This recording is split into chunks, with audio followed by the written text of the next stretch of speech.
Assalomu alaykum, hurmatli tinglovchilar. Mana bugun mavzumiz matematik mayatlik yordamida erkin tushish tezlanishini aniqlash mavzumiz hisoblanadi. Bugungi mavzumizdan ishdan maqsad matematik mayatlik yordamida erkin tushish tezlanishi va butun olam tortish qonunlarini aniqlash hisoblanadi. Endi matematik mayatligimizni grafikini oladigan bo'lsak, quyidagicha hisoblanadi. Tayanchga rasmimizda ko'rishimiz mumkin. Qo'zg'almas blokka vaznsiz ip bog'langan, uning uchiga esa M massali sharchat osilgan hisoblanadi.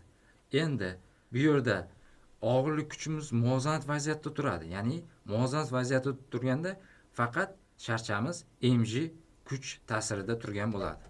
Endi uni qandaydir fi burchakka og'diradigan bo'lsak, bunda fi burchakka og'dirganimizda markazga intilma kuch yoki markazga tortilma kuch hosil bo'ladi. Markazga tortilma kuch deganimiz ft barobar minus mg sinus phi teng. Endi bu yerda natijalovchi kuchimiz ham bor.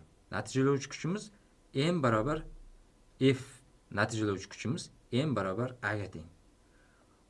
Quyidagi formulalar yordamida ishchi formulani hosil qilib olamiz bu laboratoriya ishimizda.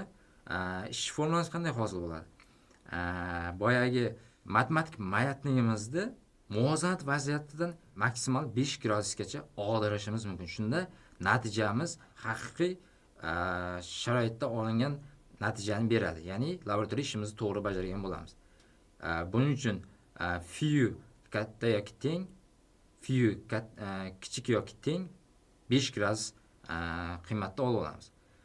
Endi u burchakda agar laboratoriya sharoitida aniqlashning iloji bo'lmasa, burchak o'lchov qiymatimiz, qurilmamiz bo'lmasa, biz quyidagi formuladan foydalanishimiz mumkin. Phi barobar 2pi taqsim 72 formuladan foydalanishimiz mumkin. Ya'ni 2pi ko'paytirilgan L taqsim 72, bu L matematik mayatning uzunligi, bu radius o'rnida hisoblanadi. O'shandan qo'yib turib phi burchagimizni topib olsak bo'ladi. Keyin bu yerda formulani hosil qilib olganda, u yog'i ikkinchi tartibli differensial tenglamalar yordamida olishimiz mumkin formulamiz. Ishchi formulasi quyidagicha hosil bo'ladi. Boyagi davrimiz 2pi taqsim omegaga teng. Bu yerdan omegani o'rniga j taqsim l ni qo'yib yuboradigan bo'lsak, davrimiz 2pi l taqsim j hosil bo'ladi. Bu yerdan biz erkin tushish tezlanishi j ekanligini bilamiz-ku. O'sha j ni topib oladigan bo'lsak, j ni proporsiya qilib kvadratga oshiramizda birinchi iltizosdan chiqarish uchun. T kvadrat barobar 4pi kvadrat l taqsim j formulamiz hosil bo'ladi. Endi j ni topmoqchi bo'lsak, proporsiya qilamiz. Shundan kelib chiqadi j barobar 4pi kvadrat l taqsim davrning kvadrati formulamiz, ya'ni ishchi formulamiz hosil bo'ladi. O'sha ishchi formulamizni hosil qilib olgandan keyin, assalomu alaykum hurmatli tinglovchilar. Mana bugun biz sizlar bilan mexanika laboratoriya mashg'ulotlaridan laboratoriya mavzumiz, birinchi laboratoriya ishimiz matematik mayatlik yordamida erkin tushish tezlanishini aniqlash mavzusimiz bo'yicha laboratoriya ishini bajaramiz.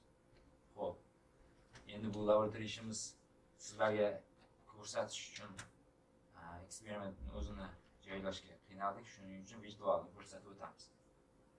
Bizga buning uchun virtual laboratoriyamiz mana bu joyda o'zining sayti ko'rsatilgan ssilkasi. Endi ishdan maqsad matematik mayatlik yordamida erkin tushish tezlanishini aniqlash va butun olam tortish qonunlariga ozroq tushunchalar berib o'tish va laboratoriya sharoitini o'rganish hisoblanadi. Endi laboratoriya ishiga qaytadigan bo'lsak, bizga kerakli narsalarimiz mana bu narsamiz, 0,0 turgan narsamiz sekin domer hisoblanadi. Elimiz bu ipning uzunligi, t bu bir marta to'liq tebranish uchun ketadigan vaqtimiz hisoblanadi. Endi bundan tashqari mana bu qo'zg'almas blokka sinus alfa barobar alfa degan formula yozib qo'yilgan. O'sha qo'zg'almas blokka egiluvchan vaznsiz ip osilgan bo'ladi. Uning uchiga eng massali sharcha bog'lab qo'yilgan bo'ladi. Endi laboratoriya ishimizda mana shu sharchani muvozanat va vaziyatidan, ya'ni mana shu turgan holat hozir muvozanat vaziyati, tinch turibdi.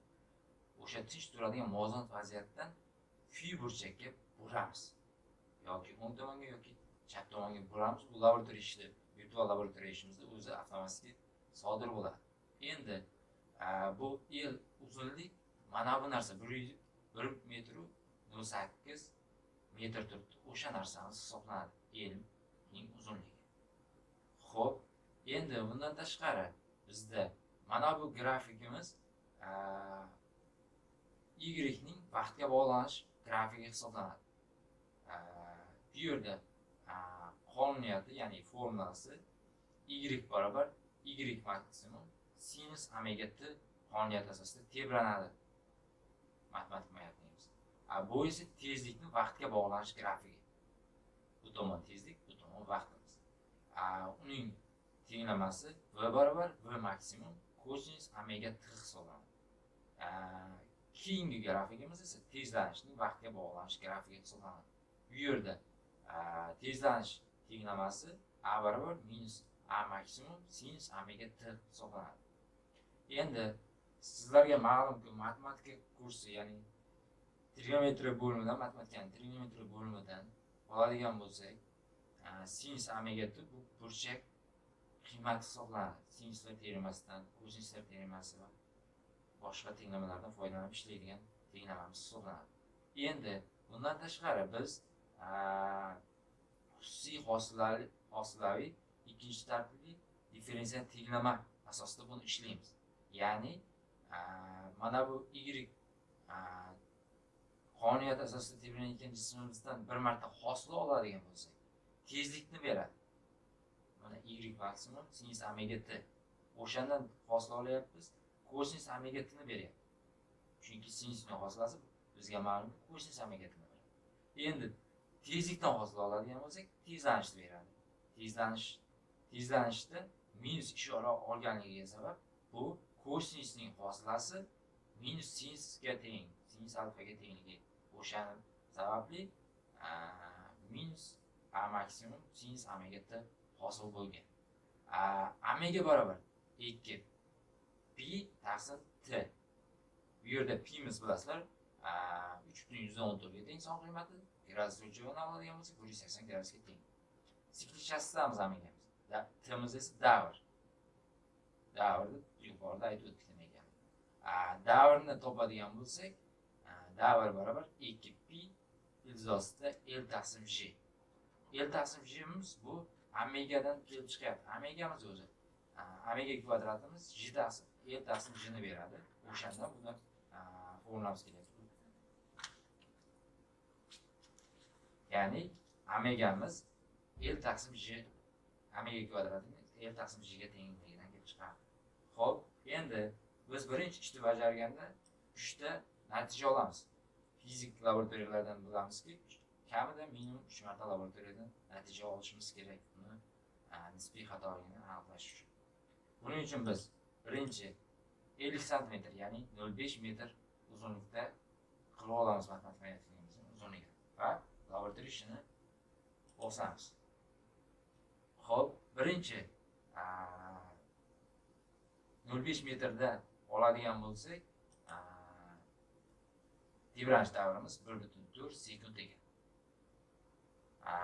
Mana bu sariq tugmamizda sekinlashtirib bu natijani olishimiz mumkin. Mana bu ko'rganimiz 1.4 sekundgacha boryapti. Bir marta to'liq uchun tebranish uchun ketyapti. Shunday qilib ikkinchi natijamizni olamiz. Buni yozib olamiz, hozirgi olgan natijamiz. Ikkinchisi 60 sm ga olamiz. 60 sm ga qo'yganimizdan keyin ipning uzunligini yana laboratoriya ishining natijasini olamiz. Bunda mana ko'rib turganlaringdek, bir marta to'liq tebranish uchun ketadigan vaqtimiz 1,5 sekund, ya'ni davrimiz 1,5 sekundga teng bo'lyapti. Sekinlashtirib o'tkazganimizda 1,5 sekundga boryapti maksimum. Xuddi shunday 70 sm uchun ham olamiz.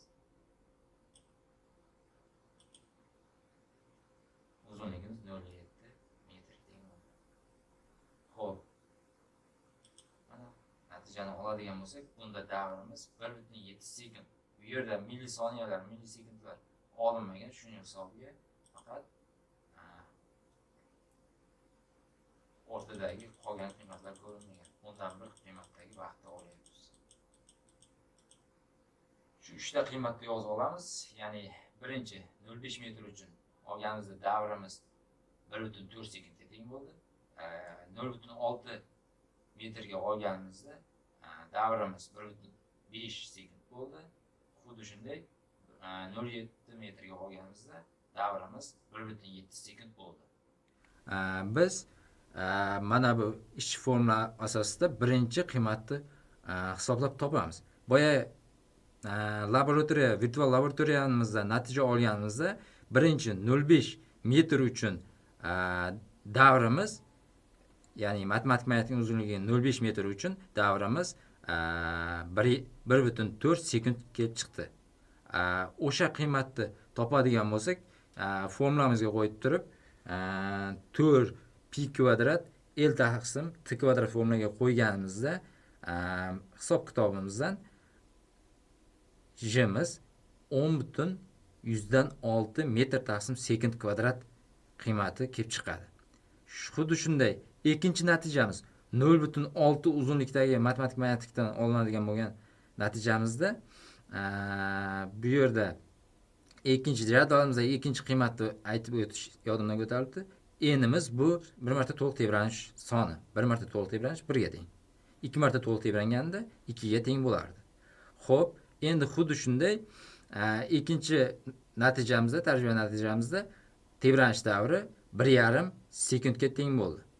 Shundan formulaga qo'yib turib, davrning o'rniga 1,5 ni qo'yib turib, kvadratga ko'tarib hisoblaydigan bo'lsak, erkin tushish tezlanishimizning ikkinchi tarjima natijasi 10,51 metr taqsim sekund kvadrat kelib chiqdi.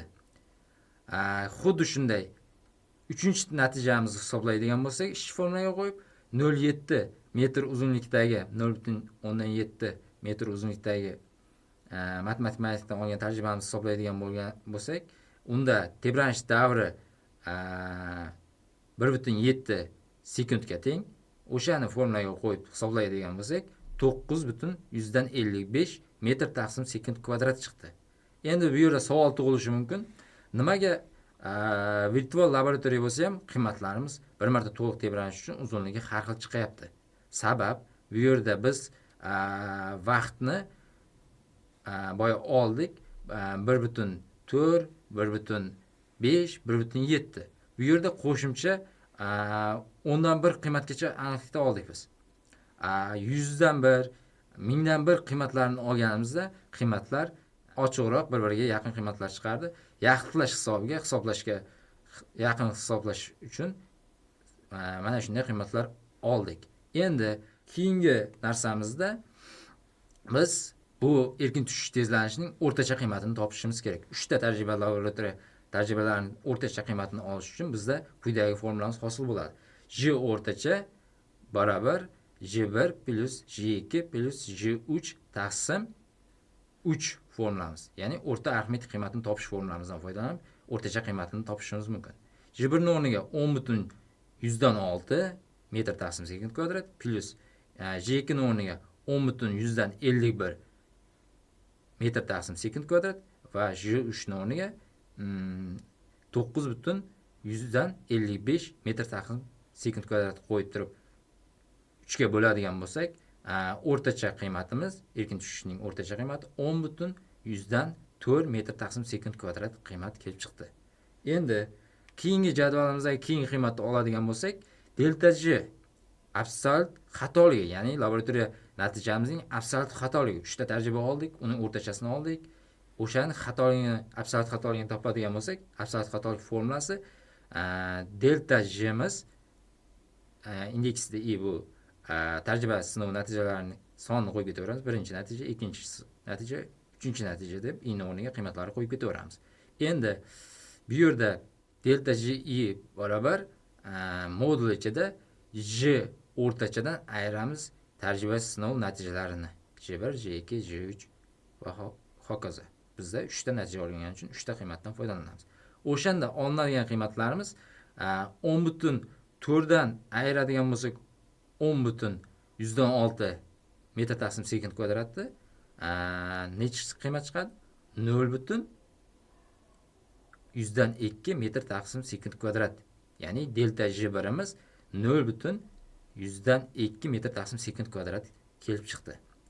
Xuddi shunday ikkinchi qiymat, ya'ni delta J 2 ni topadigan bo'lsak, 10,4dan 10,151 da ayiradigan bo'lsak, bu modul ichidan chiqqandagi qiymati 0,47 metr taqsim sekund kvadrat. Ikkinchi natijamizning absolyut xatoligi 0,147 metr taqsim sekund kvadratga teng ekan.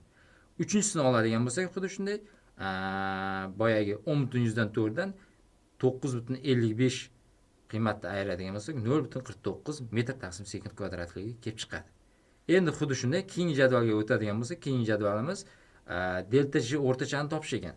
Delta J o'rtachani topadigan bo'lsak, boyagi formuladan foydalanamiz. Faqat bu yerda deltalar bor. Ya'ni delta J o'rtachamiz barobar delta J1 plus delta J2 plus delta J3 formuladan taqsim 3 formuladan foydalanamiz. Xo'p, bu yerda delta J1 ni o'rniga 0,2 qiymat, delta J2 ni o'rniga qo'yadigan qiymatimiz 0,47 va delta J3 ni o'rniga qo'yadigan qiymatimiz 0,149 qiymatlarini qo'yamizda 3 ga bo'lamiz. Bunda hosil bo'ladigan o'rtacha qiymatimiz, ya'ni absolyut xatolikning o'rtacha qiymati 0,132 metr taqsim sekund kvadrat kelib chiqadi. Oxirgi jadvalimiz esa, bunda jadvaldagi oxirgi qiymatimiz nisbiy xatolik topish. Nisbiy xatolik topish formulasi quyidagicha, ya'ni y barobar yoki epsilon barobar desak ham bo'ladi. Y barobar delta J o'rtachani J o'rtachaga bo'lib turib 100% ga ko'paytiradigan bo'lsak, nisbiy xatoligi kelib chiqadi. Ya'ni tajriba sinovimizning nisbiy xatoligi. Har bir olgan natijalarimizning nisbiy xatoligi kelib chiqadi. Bunda nisbiy xatoligimiz 3,2 ga tengligi kelib chiqdi. Ya'ni boyagi delta J o'rtachamiz 0,32 ga teng edi. J o'rtachamiz esa 10,4. Uni bo'lib turib 100 ga ko'paytiradigan bo'lsak, taqribiy qiymati yaxshilash orqali 3,2% kelib chiqadi. E'tiboringiz uchun rahmat. Laboratoriya ishimiz shu bilan yakun.